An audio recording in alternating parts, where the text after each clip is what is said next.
അതെന്ത് വായിക്കോട്ടെ, നീ എന്നെ കറക്റ്റ് ചെയ്ത് കുറച്ചു നേരം പറ്റുമെങ്കിൽ കിടന്നുറങ്ങും. ഓ അപ്പൊ എളുപ്പമാവുമല്ലോ അല്ലേ? എന്തൊരു സൗകര്യമാവുന്നു. അയ്യോ അറിഞ്ഞൂടാത്ത ആള് ഭയങ്കര. ഞാൻ കിടന്നാണ് ഉറങ്ങിയിരുന്നെങ്കിൽ ഞാൻ ചാടി എണീക്കുന്ന സമയം കൊണ്ട് ഇയാൾ എന്നെ കൊരവള്ളി പിടിക്കൂലായിരുന്നു. എനിക്ക് അറിഞ്ഞുകൂടിയത്.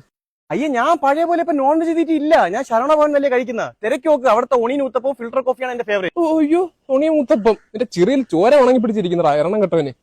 ചോരയൊന്നും അല്ല, അത് ഞാൻ ഇന്ന് രാവിലെ ഇന്ത്യൻ കോഫി മസാല ദോശ കഴിച്ചു. അതിന്റെ ബീട്രൂട്ടിന്റെ കറ ആയിരിക്കേ ഉള്ളൂ. ബീട്രൂട്ടിന്റെ കറ ഇങ്ങനെ അല്ലല്ലേ? ഇയാൾ എന്നെ പേടിപ്പിക്കാതെ പറ്റും കുറച്ചു നേരം കിടന്ന് ഉറങ്ങി വെച്ചിട്ട് കിടന്ന്. അല്ല ഇങ്ങനെ നിന്നുറങ്ങിയ കാല് മടങ്ങി പോകില്ലേ എന്തോ? അത് കാല് മടങ്ങാനിക്കുള്ള ഒരു ലോക്ക് മെക്കാനിസം ഉണ്ട് എനിക്കും ആനയ്ക്കും ഒക്കെ. അതുകൊണ്ട് ഞാൻ നോക്കട്ടെ. നോക്കണ്ട, ദൂരെ ഒന്ന് സംസാരിച്ചാൽ മതി. ഇങ്ങനെ പേടിക്കാതെ നീ എന്റെ കൈ ഒത്തി മണത്ത് നോക്ക്. നല്ല സാമ്പാറിന്റെ തൈസാത്തിന്റെ മണതാണ്ടേ. ആ മണം എനിക്ക് വേണ്ട, ദൂരെ നിന്നാ മതി. ഞാൻ ചവിട്ടി കൂട്ടിക്കളഞ്ഞ്. ഇത് കിടന്നുറങ്ങിയ അവരുടെ 200% പ്രൊഡക്ടിവിറ്റി കൂടുമെന്ന് പഠനങ്ങൾ പറയുന്നുണ്ട്. അല്ലാന്ന് തന്നെ എനിക്ക് പ്രൊഡക്റ്റീവ് ആവണ്ടെങ്കില് ഇത് ഇന്ന് ഞാൻ മാന്റെ പിറകെ ഓടി ടയർഡ് ആവേ ഉള്ളൂ. അത് കേട്ടേ നീ കേട്ടെങ്കിൽ വലിച്ചോട്. നീ നിന്റെ പാട് നോക്കി നിന്റെ വലിയ കഴുത്തും കൊണ്ട്. നീ നോക്കിയോ, നിന്ന് ഉറങ്ങുമ്പോ നിന്റെ കഴുത്ത് ഇന്ന് ഇത് ഹെലികോപ്റ്റർ ഒന്നിരിക്കും. രാവിലെ നാടാ നീ. പിന്നെ ചവിട്ടിയിട്ടേ ഉള്ളൂ ബാക്കി കാര്യം.